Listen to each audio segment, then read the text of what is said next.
50,000 volts of electricity ripped through the man in the faded grey hoodie, sending him crashing into the manicured grass.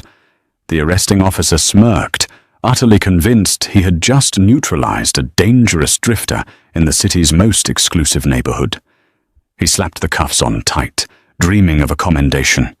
He didn't know the man bleeding in the dirt wasn't a vagrant. He had just brutally assaulted Malcolm Tremaine, the billionaire tech mogul whose cybersecurity company practically owned the city. And Malcolm was about to burn the officer's entire life to the ground. Morning dew clung to the perfectly sculpted hedges of Belmont Ridge Park, an exclusive enclave nestled in the wealthiest zip code in the state. The neighborhood was a fortress of silent money, where tech titans, hedge fund managers, and old money heirs hid behind wrought iron gates and private security patrols. Malcolm Tremaine did not look like he belonged in Belmont Ridge, even though he owned the largest estate on the hill. At 38 years old, Malcolm was the founder and CEO of OmniDefend, a global cybersecurity and artificial intelligence firm valued at over $12 billion. His software protected international banks, power grids, and the very police department that patrolled this neighborhood. Yet Malcolm despised the performative displays of wealth that his peers indulged in. He didn't drive a bright yellow supercar or wear watches that cost more than a suburban home. On this crisp Tuesday morning, Malcolm was dressed in his usual running attire, a faded, 10-year-old Stanford University hoodie, plain black sweatpants, and a pair of worn-out running shoes. He was pushing through mile 5 of his morning jog, his breathing steady and rhythmic. His mind, however, was light years away from the gravel path beneath his feet. He was mentally restructuring a hostile takeover of a rival data firm, running through algorithms and corporate defense strategies. Reaching the old oak tree at the center of the park, Malcolm slowed to a halt. He took a seat on a wrought iron bench, pulling his sleek, unmarked prototype smartphone from his pocket to review an encrypted email from his lead counsel. 2 blocks away, Officer Gregory Mitchell was cruising in his patrol vehicle, sipping lukewarm coffee and nursing a festering sense of entitlement. Mitchell was a man driven by petty authority. He had been on the force for 9 years, a tenure marked by a trail of excessive force, complaints and racial profiling accusations that the police union always miraculously managed to sweep under the rug. Mitchell viewed himself as the ultimate gatekeeper of Belmont Ridge. He liked patrolling the wealthy neighborhoods not to serve the residents, but to bask in their proximity, enforcing an unspoken, bigoted boundary of who belonged and who did not. Turning the cruiser onto Parkwood Drive, Mitchell's eyes locked onto the figure sitting on the bench. Mitchell slowed the car to a crawl. He saw a black man in a ratty grey hoodie, hood pulled up against the morning chill, intensely focused on a high-end smartphone. In Mitchell's biased, narrow mind, the narrative wrote itself instantly. This was a transient, a package thief casing the neighborhood, a threat to the pristine serenity of Belmont Ridge. Mitchell didn't bother radioing dispatch. He didn't think he needed backup for a simple harassment eviction. He just wanted the satisfaction of asserting his dominance. He threw the cruiser into park, the tires crunching aggressively against the gravel shoulder. He unclipped the restraining strap on his holster, adjusted his utility belt, and stepped out into the cool morning air. Malcolm didn't immediately notice the approaching officer. His eyes were scanning a complex string of legal clauses, his mind entirely absorbed in the mechanics of a multi-million-dollar acquisition. He was a man accustomed to deep, uninterrupted focus. "Hey, you, put the phone down," a harsh voice barked. Malcolm blinked, pulling himself out of his corporate calculations, and looked up. Standing 10 feet away was a police officer, hand resting menacingly on his duty belt, chin jutted out in a posture of aggressive confrontation. The officer's nameplate read, Mitchell. Malcolm calmly locked his phone screen and slipped the device into his hoodie pocket. He pulled his hood down, revealing a face completely devoid of intimidation. "Good morning, officer. Can I help you?" "I didn't ask for a greeting," Mitchell snapped, closing the distance between them. "I asked what you're doing here. This is a private community park. Residents only." "I am aware," Malcolm replied, his voice a low, even baritone. He did not stand up. He did not cower. This immediate lack of deference instantly infuriated Mitchell, who was used to fear and compliance. "I'm just taking a rest during my run." "Your run," Mitchell sneered, his eyes scanning Malcolm's faded clothes with undisguised contempt. "Right. Where did you run from? Because you sure as hell don't live in Belmont Ridge."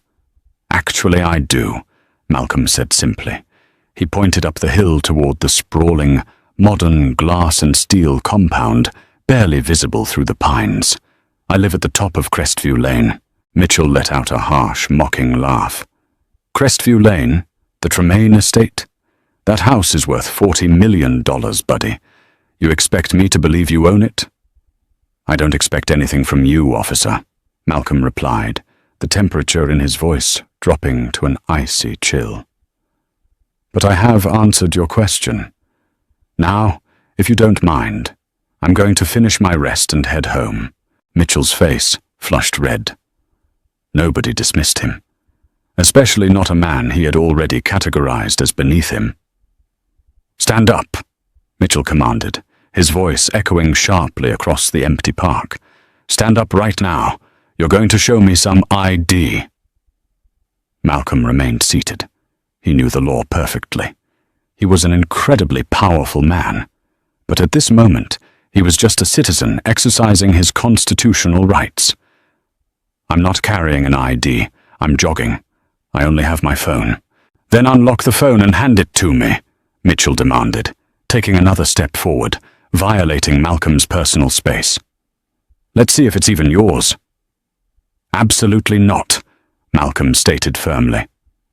The phone contained classified Department of Defense contracts. Even handing it to a beat cop was a breach of federal security protocols. "You have no reasonable suspicion that I have committed a crime. You are profiling me. I suggest you get back in your car and leave." Mitchell's eyes went wide with pure, unadulterated rage. He saw red. The utter audacity of this man to quote the law to him, to dismiss him, triggered every insecure, tyrannical instinct in his body. Mitchell lunged forward. Heavy leather boots scraped aggressively against the concrete as Mitchell crossed the final few feet. Without another word of warning, the officer reached out with a heavy hand, grabbing the shoulder of Malcolm's hoodie in an attempt to violently yank him off the bench. Instinct and martial arts training kicked in. Malcolm did not strike the officer, but he immediately executed a defensive pivot, shrugging off Mitchell's grasp and stepping back to create distance. "Do not touch me," Malcolm commanded. His voice wasn't a yell. It was a lethal, vibrating warning. It was the voice of a man who commanded boardrooms full of ruthless billionaires, a man who did not tolerate insubordination. Mitchell, however, was completely blind to the reality of the situation. In his eyes, Malcolm's defensive movement was resisting arrest. It was an assault on a police officer. It was the exact excuse Mitchell had been craving. "Resisting! Stop resisting!" Mitchell screamed, entirely for the benefit of his own dash cam, which was parked too far away to capture the nuance of the interaction, but would certainly record the audio of his shouted commands. Before Malcolm could articulate another sentence, Mitchell's hand flew to his belt. He didn't reach for his handcuffs. He bypassed his pepper spray. He unholstered his X-26 taser, leveled the bright yellow weapon directly at Malcolm's chest, and pulled the trigger. Pop. Two barbed probes shot through the morning air, embedding themselves deep into the fabric of Malcolm's hoodie and the muscle of his chest. 50,000 volts of pure electrical agony instantly seized control of Malcolm's nervous system. His muscles locked up in a violent, uncontrollable spasm. The world tilted violently. The sky vanished, replaced by the crushing impact of the concrete path as he fell straight backward, unable to brace his fall. His head cracked against the edge of the pavement, slicing open the skin above his eyebrow. Pain, white-hot and absolute, coursed through his veins. He couldn't breathe. He couldn't speak. He could only endure the endless 5 seconds of the electrical cycle. As the current finally stopped, leaving Malcolm gasping for air and trembling on the ground, Mitchell pounced. The officer drove his knee viciously into the small of Malcolm's back, pressing the billionaire's bleeding face into the dirt. "Thought you were smart, huh?" Mitchell panted, violently yanking Malcolm's arms behind his back. The metal handcuffs ratcheted tightly around Malcolm's wrists, biting deep into his skin. "Thought you could talk back to me? You're going away for a long time, pal." Malcolm tasted blood in his mouth. His head was spinning from the impact, and his chest felt like it was on fire, but his mind was crystal clear. It was a terrifying, absolute clarity. He didn't scream. He didn't beg. He simply turned his head slightly, staring up at the officer with eyes as cold and calculating as a supercomputer. He memorized the badge number pinned to Mitchell's chest. 7492. "You have no idea what you've just done," Malcolm whispered, his voice dangerously calm despite the blood running down his face. "Shut up!" Mitchell hauled Malcolm to his feet by the handcuffs, sending a fresh wave of agony through Malcolm's shoulders. Mitchell shoved him roughly toward the cruiser, slamming his head against the doorframe before throwing him into the plastic back seat. Mitchell walked around to the driver's seat, adrenaline pumping through his veins. He felt victorious. He picked up the radio mic. "Dispatch, Unit 4. I have one suspect in custody. Resisting arrest, assaulting an officer, suspicion of burglary. En route to the precinct." The drive to the station took less than 10 minutes. Malcolm sat in the back, silently watching the city roll by. He was calculating the exact legal and financial kinetic strike he was about to unleash. He was going to dismantle Mitchell's career, but he wasn't going to stop there. He was going to audit the entire department. When the cruiser pulled into the precinct Sally Port, Mitchell dragged Malcolm out, parading his captured criminal through the heavy metal doors and into the bustling booking area. "Got a live one here," Mitchell announced loudly to the room, shoving Malcolm toward the booking desk. "Refused to ID, got aggressive. Had to tase him." Sitting behind the elevated booking desk was Desk Sergeant Higgins, a 30-year veteran of the force. Higgins was a man who knew every face in the city. He was exhausted, sipping cold coffee and dreading his upcoming retirement. Higgins looked down at the suspect.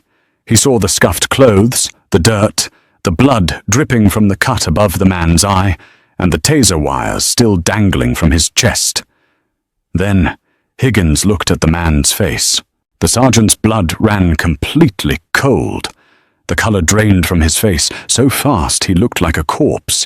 His coffee cup slipped from his trembling hand, shattering on the linoleum floor and splashing brown liquid everywhere. Higgins knew that face. Just last month, Higgins had attended a ribbon-cutting ceremony for the precinct's brand-new, state-of-the-art cyber crimes division. The man standing battered in handcuffs in front of him was the man who had personally written the $10 million donation check to fund it. Mitchell. Higgins breathed out, his voice shaking with a terror that made the other officers in the room instantly freeze. "Mitchell, what have you done?" Mitchell puffed out his chest, completely oblivious to the impending apocalypse.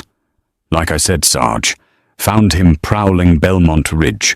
He fought back, needs to be booked for felony resisting." Higgins stood up, his knees visibly shaking. He didn't look at Mitchell. He looked directly at the billionaire, his voice cracking with panic. "Mr. Tremaine, sir. I am so sorry." Mitchell frowned, confusion finally piercing his arrogant armor. "Tremaine? Sarge, this guy is a vagrant.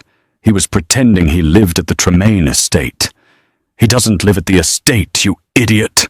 Higgins roared, the sound echoing off the concrete walls like a gunshot. He owns it. That is Malcolm Tremaine. He practically owns this entire city. Silence slammed into the booking room. It was absolute and suffocating. Mitchell stared at the bleeding man in front of him, the reality of Higgins's words slowly penetrating his thick skull. The smirk finally vanished from Mitchell's face, replaced by a sickening, bottomless dread. Malcolm Tremaine slowly straightened his posture, ignoring the handcuffs, projecting the aura of an emperor rather than a prisoner. He looked directly into Mitchell's terrified eyes and smiled. It was a terrifying, blood-stained smile. "My lawyer's name is Chloe Kensington," Malcolm said quietly, his voice carrying clearly in the silent room. "I suggest you call her, because by the time the sun sets today, I am taking your badge, your pension, and everything you think you own." The silence in the precinct booking room was so absolute, so suffocating, that the hum of the fluorescent lights sounded like a roaring engine. Sergeant Higgins fumbled with the keys to the handcuffs, his hands trembling violently. He couldn't get the small key into the slot. He was sweating profusely, the realization of the catastrophic liability unfolding in his lobby completely short-circuiting his brain. "Sir, please just let me get these off you," Higgins stammered, finally managing to unlock the heavy metal restraints. The cuffs fell away, revealing deep, angry purple indents bitten into Malcolm Tremaine's wrists. Malcolm did not rub his wrists. He did not ask for a towel to wipe the drying blood from his temple, nor did he request medical attention for the twin puncture wounds on his chest where the taser probes had violently pierced his flesh.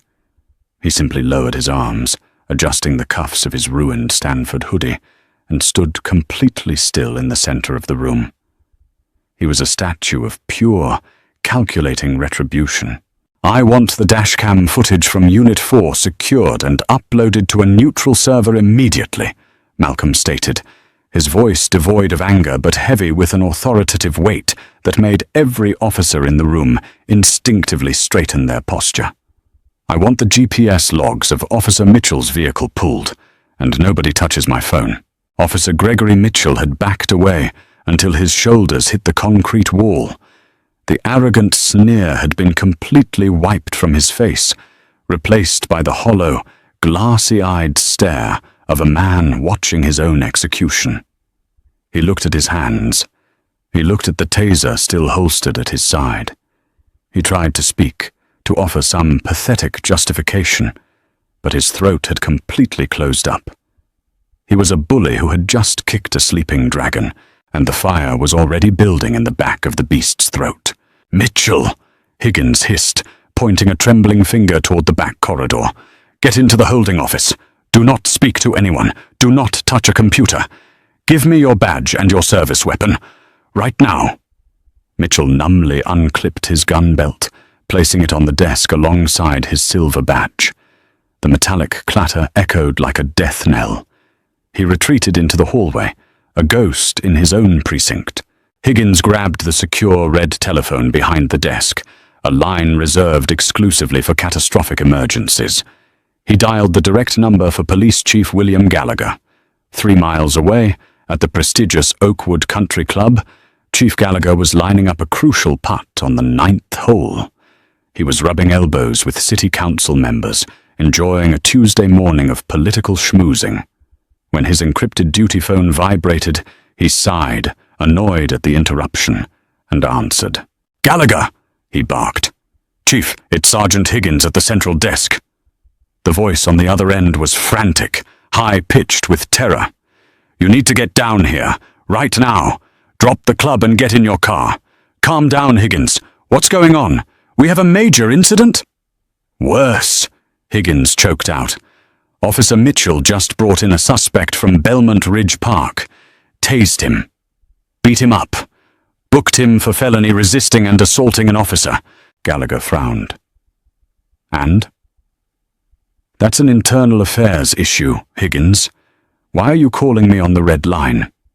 "Because the suspect is Malcolm Tremaine, Chief," Higgins said, the words dropping like anvils. Mitchell tased Malcolm Tremaine, the CEO of OmniDefend. He's standing in my lobby, bleeding on the floor. The color drained from Gallagher's face so fast he stumbled backward, his expensive golf putter slipping from his grasp and clattering onto the green. The city council members watched in confusion as their police chief turned the color of ash. Gallagher knew precisely who Malcolm Tremaine was. Tremaine's company held the multi-million-dollar cybersecurity contracts for the city's entire emergency dispatch grid.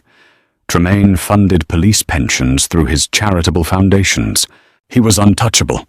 "I am on my way," Gallagher whispered, sprinting toward the clubhouse before the phone even left his ear. Back at the precinct, the heavy glass double doors at the front entrance violently swung open. The blinding morning sunlight flooded the dim lobby, framing a silhouette that made Higgins's stomach drop all over again. It was Chloe Kensington, as the lead corporate litigator and personal counsel for Malcolm Tremaine. Chloe was feared across 3 continents. She didn't practice law, she weaponized it. Dressed in a razor-sharp charcoal suit, carrying a sleek leather briefcase, she walked into the precinct with the terrifying grace of an apex predator entering a cage full of wounded rabbits. She was flanked by 2 massive men in dark suits, OmniDefend private security operatives. The officers at the front desk instinctively stepped back. Chloe didn't look at them. Her icy blue eyes locked immediately onto Malcolm. She saw the blood on his face, the dirt on his clothes, and the burn marks on his chest. Her jaw tightened, the only outward sign of the thermonuclear legal war she was about to launch. "Malcolm," she said softly, stepping up to him. "Are you severely injured?" "I will survive, Chloe," Malcolm replied calmly. "The situation is exactly as I texted you." Chloe turned slowly, fixing her gaze on Sergeant Higgins. Higgins felt like he was staring into the barrel of a loaded shotgun. "Sergeant," Chloe began, her voice a deadly, velvet whisper. "My client was unlawfully detained, physically assaulted with a deadly weapon, and deprived of his constitutional rights by one of your officers. You have exactly 3 minutes to release him into my custody, or I will file an injunction that will freeze the operational budget of this entire department by noon." "He's free to go, Miss Kensington," Higgins stammered, raising his hands in surrender. "There are no charges. It was a catastrophic misunderstanding." "It wasn't a misunderstanding," a booming voice echoed through the lobby. Chief Gallagher burst through the back doors, chest heaving, his golf shirt drenched in sweat. He sprinted to the desk, his eyes darting between Malcolm and Chloe. "Mr. Tremaine, my God, I cannot express the depth of my apologies. This is an isolated incident. I assure you, Officer Mitchell will be severely disciplined." Chloe Kensington slowly turned her lethal gaze toward the police chief. She did not raise her voice. She didn't need to. "Disciplined," Chloe echoed, the word dripping with venomous sarcasm. "Chief Gallagher, you seem to labor under the delusion that we are here to file a civilian complaint. We are not." She unlatched her briefcase and pulled out a single sheet of paper, slamming it down onto the booking desk with a sharp crack. "This is a preservation of evidence demand. I want Mitchell's dash cam, his body cam, if he bothered to turn it on, his radio logs, and his entire disciplinary history spanning the last decade," Chloe commanded. "Because we are not just suing him. We are going to expose the systemic corruption that allowed a rabid dog to patrol the streets with a badge. You have 72 hours to prepare your legal team, Chief. You are going to need every single one of them." Malcolm Tremaine walked out of the precinct 30 minutes later, refusing the city ambulance that Chief Gallagher had desperately tried to arrange. Instead, he slid into the back of an armored black SUV, driven by his private security detail. Chloe Kensington slid in next to him, instantly opening her laptop. "Take us to the private wing at St. Jude's Medical," Chloe instructed the driver. She turned to Malcolm, her fingers already flying across the keyboard. "I've got our PR director, Olivia Sinclair, drafting the press release. We control the narrative before the police department tries to leak some sanitized version of events. Don't sensationalize it," Malcolm said quietly, leaning his head back against the leather seat, finally allowing a wince of pain to cross his features. "Stick to the raw facts. The facts are damning enough." By the time Malcolm's wounds were being cleaned and sutured in a secure VIP hospital suite, the storm had officially broken. OmniDefend's public relations machine executed a flawless, targeted information strike. They didn't release a fiery, emotional statement. They released a cold, clinical timeline of events.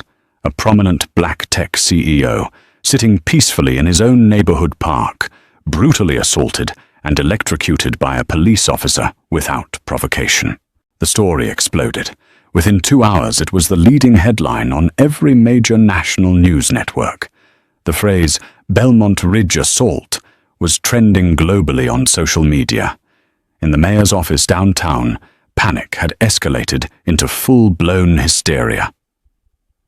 Mayor Jonathan Prescott, a politician whose entire re-election campaign relied on the economic boom brought by OmniDefend's headquarters, was screaming at his chief of staff. "How does this happen?" Mayor Prescott roared, pacing frantically across his plush carpet. "He's the biggest employer in the city. We just signed a $100 million infrastructure grant with him last week. Get Chief Gallagher on the phone right now. I want that officer fired, stripped of his pension, and thrown in a cell before the 6 o'clock news." But firing a police officer wasn't that simple, and Gregory Mitchell was desperately fighting for his professional life. Sitting in an interrogation room at Internal Affairs, Mitchell had called in his union representative, Harrison Bradley. Mitchell was sweating, but his arrogance was slowly beginning to creep back in. He thought he knew how to play the system. He had survived excessive force complaints before. "Look, the guy wasn't carrying ID," Mitchell lied, leaning across the metal table toward the IA investigators. "He refused direct orders. When I went to detain him, he lunged. He reached into his pockets. I thought he had a weapon. It was a split-second decision to deploy the taser. I feared for my safety." "That's the protocol." Harrison Bradley, the union rep, nodded vigorously. "My client followed departmental guidelines for a non-compliant suspect exhibiting pre-assault indicators. Tremaine's wealth doesn't exempt him from the law. It was the standard defense, the feared-for-my-life shield that had protected corrupt officers for decades. And without body cam footage, which Mitchell had conveniently forgotten to activate, it would be his word against Malcolm's. Mitchell knew the dashcam was parked too far away to see the physical altercation clearly. He thought he had a viable exit strategy. He was completely wrong.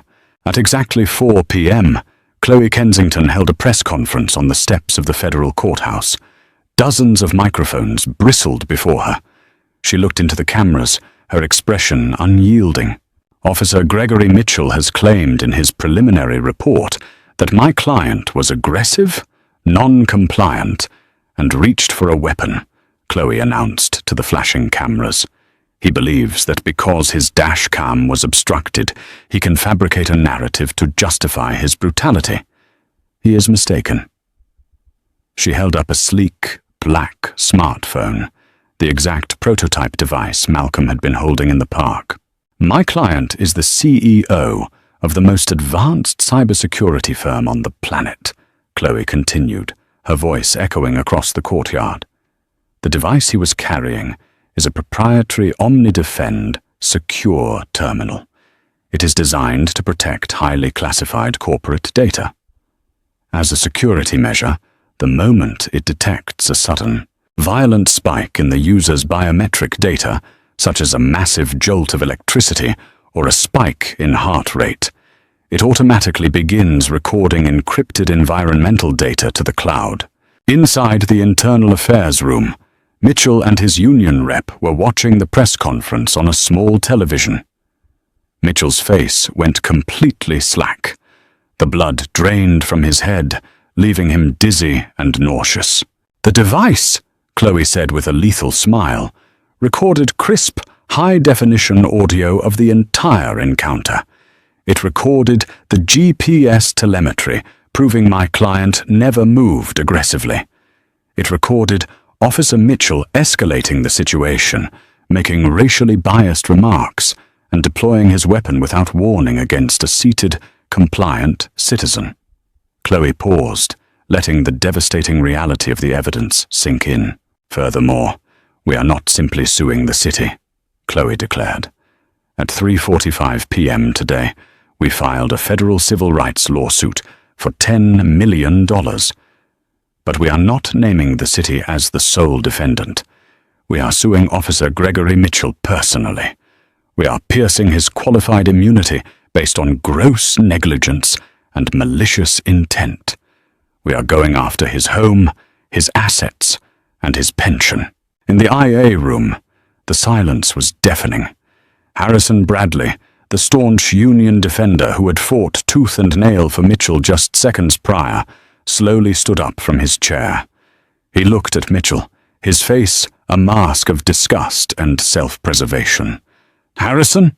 Mitchell croaked, panic finally shattering his composure. "Harrison, what are we doing? We can fight this, right? You guys have lawyers." "I don't represent you anymore, Greg," Bradley said coldly, grabbing his briefcase. "The union protects cops who make mistakes. We don't protect cops who lie on official reports when there is undeniable, cloud-secured audio proof of perjury. You're on your own." Mitchell watched the union rep walk out the door, the heavy metal slamming shut behind him. The arrogant, untouchable gatekeeper of Belmont Ridge Park was finally, completely trapped in a cage of his own making, and the billionaire he had assaulted hadn't even begun to tighten the screws. The swiftness of Gregory Mitchell's downfall was something entirely foreign to him. For nearly a decade, he had operated within an invisible fortress of institutional protection. Whenever he crossed the line, there was always a sympathetic sergeant to massage the incident report, a union rep to obfuscate the details, and a legal system willing to give the badge the benefit of the doubt. But against the limitless resources and cold, calculated fury of Malcolm Tremaine, that fortress collapsed like a structure of dry sand in a hurricane. Mitchell sneaked out of the precinct through the subterranean garage, hiding in the back of a sympathetic dispatcher's beaten-up sedan to avoid the swarm of news vans barricading the front entrance. When he finally arrived at his modest suburban home, the sanctuary he expected was already gone. His wife, Karen, was standing in the center of their living room, her face pale, surrounded by half-packed suitcases. The television was muted, but the chyron scrolling across the bottom of the local news broadcast read in bold red letters, "Billionaire tased. Audio reveals." Officer lied. "Karen, what are you doing?" Mitchell asked, his voice cracking. The bravado he had wielded just hours ago in the park was entirely absent. He looked small, a bully suddenly stripped of his armor. "I'm taking the kids to my sister's house in Oregon," Karen said, not making eye contact. Her voice trembled, a mixture of disgust and profound fear. "The phone has been ringing off the hook, Greg. Reporters, neighbors. People are posting our address online. You lied to me. You called me from the station and said you took down a violent suspect." "I did what I had to do. It was a chaotic situation," Mitchell pleaded, stepping forward, desperately trying to salvage the narrative in his own home. "The union is going to sort this out. It's just media spin." Karen finally looked up, and the sheer contempt in her eyes made Mitchell freeze. "The union dropped you, Greg. It's all over the news. They played the audio, Greg. I heard your voice. I heard the way you talked to that man. You didn't sound scared for your life. You sounded like a monster." Before Mitchell could utter another pathetic defense, Karen grabbed her purse, ushered their two bewildered children out the back door, and drove away, leaving Mitchell standing alone in a painfully quiet house. He was isolated. But the true nightmare was only just beginning. Desperate, Mitchell spent the next morning frantically calling every high-profile defense attorney in the state. He needed a shark, someone who could mitigate the impending federal civil rights lawsuit. He finally managed to get Robert Pierce, a notoriously aggressive defense lawyer, on the phone. "Mr. Pierce, it's Greg Mitchell," he said, pacing his empty living room, his knuckles white as he gripped his phone. "I need representation. I have savings. I can pull from my pension." "Stop right there, Mitchell." Pierce's voice came through the receiver, entirely devoid of warmth. "I'm not taking your case. In fact, nobody in the upper tier of the state bar is going to touch you." "Why not? Everyone deserves a defense," Mitchell yelled, panic edging into rage. "Because my firm's corporate security infrastructure is managed by OmniDefend," Pierce replied coldly. "Just like every major hospital, bank and municipal grid in this region. Malcolm Tremaine is the single most powerful private citizen in this state. But even if he wasn't, I listened to the unencrypted audio dump his legal team released at midnight. You committed perjury, assaulted a compliant citizen, and falsified a police report. You are a walking, talking, nuclear liability. Call a public defender." The line went dead. At 2 p.m., the hammer finally fell. District Attorney Philip Henderson, a man whose political ambitions were heavily funded by tech sector donors, called an emergency press conference. Henderson could read the room. The public outrage was boiling over, and Mayor Prescott had practically ordered Henderson to deliver Mitchell's head on a silver platter to appease OmniDefend. Mitchell was sitting on his couch, staring blankly at the television, when he watched D.A. Henderson step up to the podium. After reviewing the undeniable audio telemetry data recovered from the victim's secure device, "This office has moved swiftly," Henderson announced to the flashing cameras. "The behavior exhibited by Officer Gregory Mitchell is a stain on the badge and a grotesque violation of public trust. Therefore, an hour ago, I signed a warrant for his immediate arrest." Mitchell's heart stopped. He'd leaped off the couch, his mind frantically scrambling for an escape plan, a way out, anything. But before he could even take a step toward the back door, the heavy, rhythmic pounding of fists hammered against his front door. "Police, open up!" a voice boomed from the porch. Mitchell stumbled to the window and peeked through the blinds. His front lawn was crawling with state troopers. They weren't his buddies from the local precinct. They were state investigators, completely outside of his circle of influence. With trembling hands, Mitchell slowly unlocked the deadbolt and opened the door. 4 troopers, dressed in tactical gear, swarmed the porch. The lead investigator didn't look at Mitchell with camaraderie. He looked at him with absolute disdain. "Gregory Mitchell," the investigator said, pulling a pair of heavy steel handcuffs from his belt. "You are under arrest for aggravated assault, filing a false police report, perjury, and deprivation of rights under color of law. Turn around and put your hands behind your back," as Mitchell was roughly spun around and cuffed on his own front porch, in full view of his neighbors who were watching from their driveways with cell phones recording. The true gravity of his situation finally crushed him. He was shoved into the back of a patrol car, the exact same way he had shoved Malcolm Tremaine just 24 hours earlier. The cycle was complete, but the devastation was only half over. The criminal charges were enough to ensure Gregory Mitchell would never wear a badge again, but Malcolm Tremaine was not interested in merely firing a corrupt officer. He was a systems engineer. When he found a virus in a network, he didn't just delete the single malicious file. He audited the entire mainframe and burned the corrupted code to the ground. While Mitchell languished in a county jail cell, denied bail due to the severe flight risk and the intense media circus surrounding his case, Chloe Kensington unleashed the full, terrifying might of the OmniDefend legal division. They didn't just push the $10 million federal civil suit against Mitchell and the city. They weaponized the discovery process. Chloe filed sweeping subpoenas demanding 10 years of internal affairs records, dispatch logs, and disciplinary files for the entire precinct. Chief Gallagher tried to block the request, citing departmental privacy, but a federal judge, appalled by the audio evidence of Mitchell's unprovoked attack, granted Chloe everything she asked for.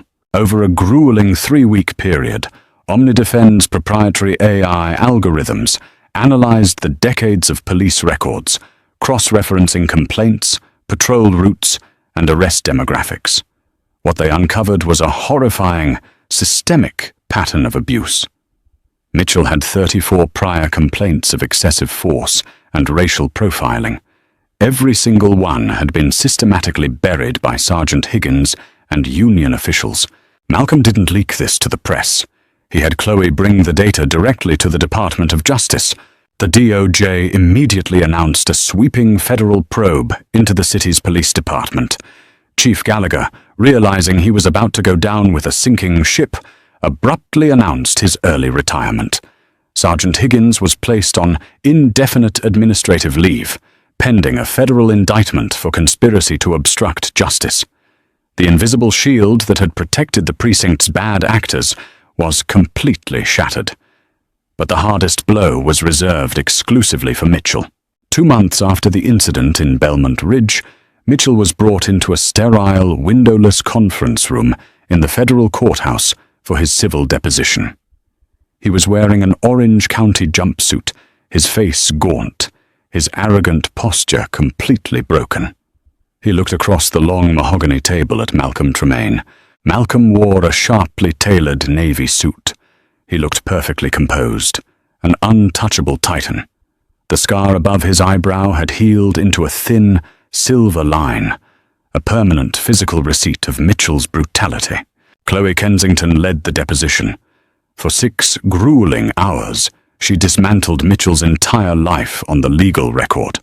She played the audio recording of the taser deployment over and over, forcing Mitchell to listen to his own unhinged, power-drunk voice.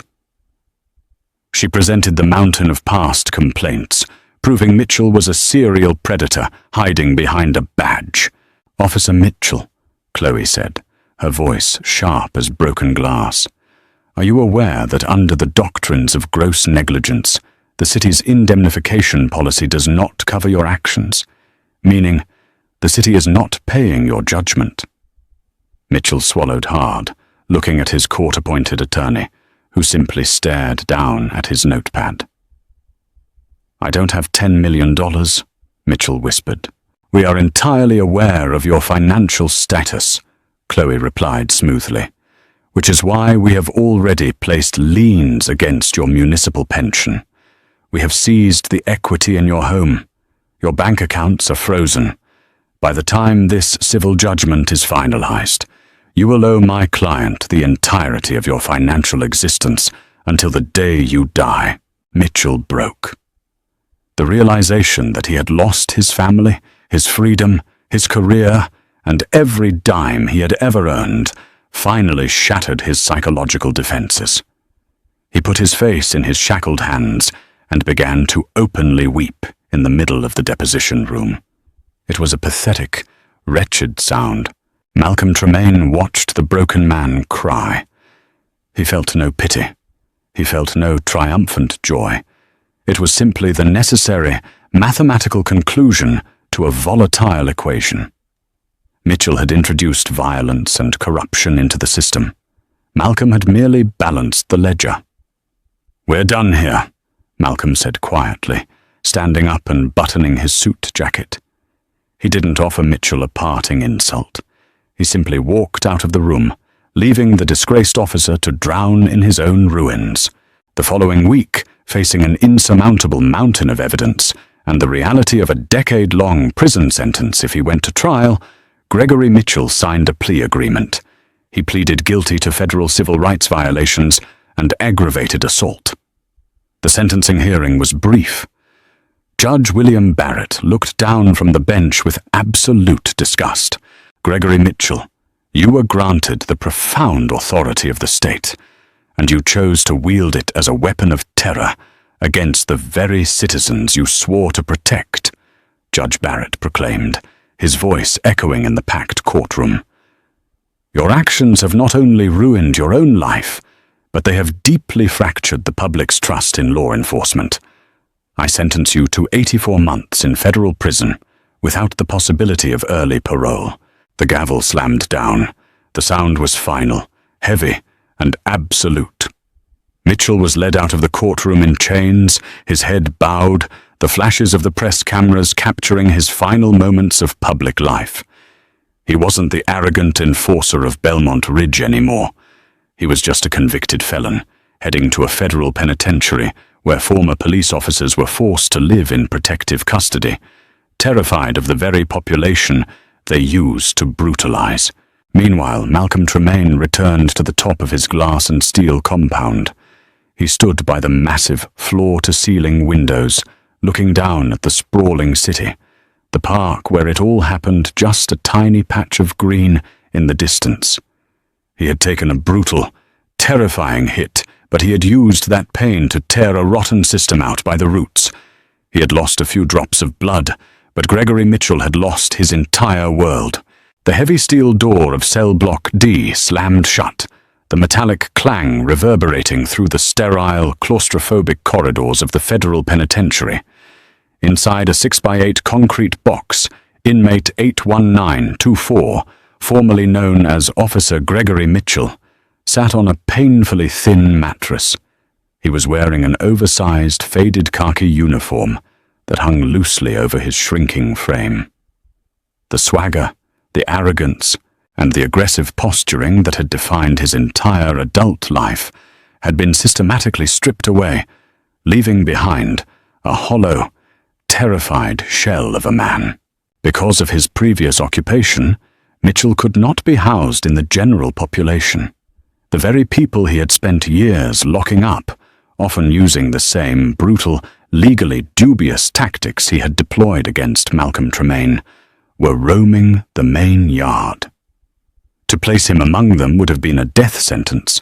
Instead, he was relegated to protective custody, which was simply a polite term for permanent solitary confinement. He spent 23 hours a day locked in this windowless cube, left alone with nothing but the suffocating weight of his own catastrophic choices. There were no union representatives coming to save him. There were no sympathetic sergeants to alter the narrative. He was completely, irrevocably erased from the world he once terrorized. Every week, he was permitted one monitored phone call. He dialed the number for his ex-wife, hoping just to hear the voices of his children, but the automated voice of the telecom provider simply informed him that the number had been disconnected. Karen had moved to Oregon, changed her last name, and severed all ties. Mitchell had burned his entire kingdom to the ground for the sake of a fleeting, pathetic power trip in a public park. While Mitchell rotted in his self-made purgatory, the outside world was experiencing a massive, seismic shift engineered by the man he had assaulted. Malcolm Tremaine did not simply take the $10 million federal civil rights settlement and add it to his already staggering net worth. To a billionaire, $10 million was a rounding error. To Malcolm, it was seed capital for a revolution.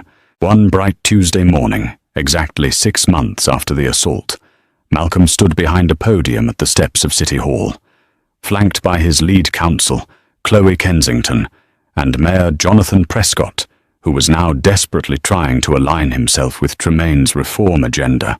Malcolm officially announced the creation of the Belmont Initiative. "Justice is not a paycheck," Malcolm's deep, resonant voice echoed across the crowded plaza, carrying over the live broadcast feeds of every major news network. "True justice is systemic recalibration. A broken machine cannot be fixed by simply replacing one defective gear. You must rewrite the entire operational code." Malcolm formally transferred the entire $10 million settlement alongside an additional $40 million from his personal foundation into a fully independent Civilian Oversight Commission. But this wasn't a traditional, toothless, bureaucratic board. The Belmont Initiative was armed with OmniDefend's proprietary artificial intelligence network. Every police cruiser in the city was retrofitted with advanced telemetry systems. Body cameras were upgraded to OmniDefend terminals that could not be manually deactivated by the officers wearing them. The AI constantly analyzed radio dispatch logs, GPS coordinates, and use-of-force reports in real time, instantly flagging patterns of biased policing or aggressive escalation directly to the civilian board, completely bypassing the internal police hierarchy. The days of sergeants sweeping excessive force complaints under the rug were over. The system was now transparent, unalterable, and utterly unforgiving to bad actors. The precinct that had previously enabled Mitchell's reign of terror was gutted. Following the sweeping Department of Justice probe that Malcolm had initiated, 22 officers were forced into early retirement or fired outright for their complicity in hiding past abuses. A new progressive police commissioner, directly vetted by a community coalition, was sworn in to rebuild the department from the ground up. The culture of impunity had been surgically extracted. Officers patrolling the wealthy enclaves of the city and the marginalized neighborhoods alike operated under the intense, unblinking eye of absolute accountability. 1 year to the day after the incident that changed the city forever, the morning mist once again clung to the manicured hedges of Belmont Ridge Park. The neighborhood remained a fortress of silent money, but the invisible, bigoted boundaries that once governed it had been permanently shattered. Malcolm Tremaine pushed through mile 5 of his morning jog. He was wearing the exact same faded, 10-year-old Stanford University hoodie and plain black sweatpants. The small silver scar above his eyebrow was the only physical reminder of the violence he had endured. His breathing was steady and rhythmic, his mind completely focused. As he approached the old oak tree at the center of the park, a black and white patrol cruiser slowly rolled down Parkwood Drive. Malcolm did not tense. He did not alter his pace. The cruiser stopped near the gravel path. 2 young officers, neither of whom had been on the force during Mitchell's era, stepped out. They were conducting a routine community patrol, a new mandate required by the Belmont Initiative. The rookie officer, a young man named Daniels, looked at the billionaire in the ratty sweatshirt. He recognized him instantly, not as a vagrant, but as the architect of the very system that governed his badge. "Good morning, Mr. Tremaine," Officer Daniels called out, his voice carrying a tone of deep, genuine respect. "Beautiful day for a run, sir." Malcolm slowed his pace, coming to a halt near the wrought iron bench. He looked at the officers, analyzing their demeanor. There was no aggression. There was no arrogant posturing, just civil servants doing their job. "Good morning, officers," Malcolm replied smoothly, his cold, calculating gaze softening just a fraction. "Keep up the good work out here." The officers tipped their hats and returned to their vehicle, leaving Malcolm to his solitude. He sat down on the bench, pulling his sleek smartphone from his pocket. The air was crisp, the park was peaceful, and the system was finally working exactly as it was designed to. Malcolm Tremaine had walked through the fire of corruption, and he had used the flames to forge a masterpiece of absolute, unrelenting justice. The story of Malcolm Tremaine and Gregory Mitchell is a chilling reminder that true power isn't about carrying a badge or a weapon. It's about the unstoppable force of intelligence, resources, and absolute accountability. Mitchell thought he was untouchable, preying on those he deemed beneath him, only to discover that karma has a way of balancing the scales with devastating precision. The system was broken, but it took one unyielding billionaire to finally rewrite the code. If you enjoyed this intense story of real-world karma and systemic justice, hit that like button, share this video with your friends,